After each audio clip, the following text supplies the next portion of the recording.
Mainit-init na balita.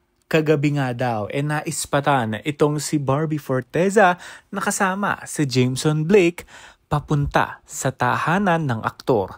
Ibig sabihin talaga malalim na ang kanilang relasyon at hindi lamang running buddy o di kaya'y kaibigan o kasama lang niya sa Netflix Kontrabida Academy movie nila, kundi malalim na talaga ang relasyong namamagitan sa kanilang dalawa. May kita dito sa isang TikTok account na kung saan nasa loob ng sasakyan itong si Barbie Forteza at ito na nga binuksan ang pintuan at kitang-kita mo talaga ng match din ang kanilang suot.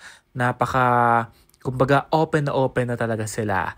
At hindi lamang yan, kumbaga pumunta nga talaga ng tahanan itong si Barbie.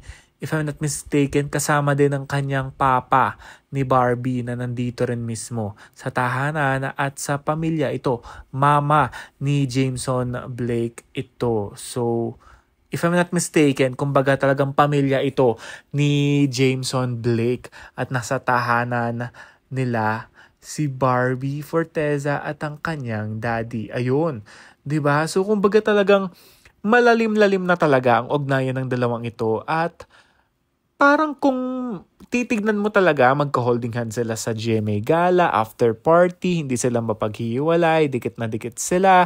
Even P77 premiere night, nandun at full support itong si Jameson Blake. Mukhang sila na. Kasi talagang makikita mo na super happy itong si Barbie Forteza.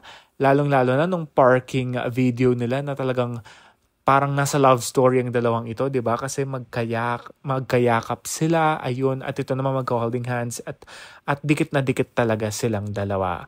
Ako deserve ni Barbie Forteza ang kanyang happiness at kuwang-kuwa talaga ni Jameson Blake ang kiliti ni Barbie dahil match na match ang kanilang personality at happy silang dalawa.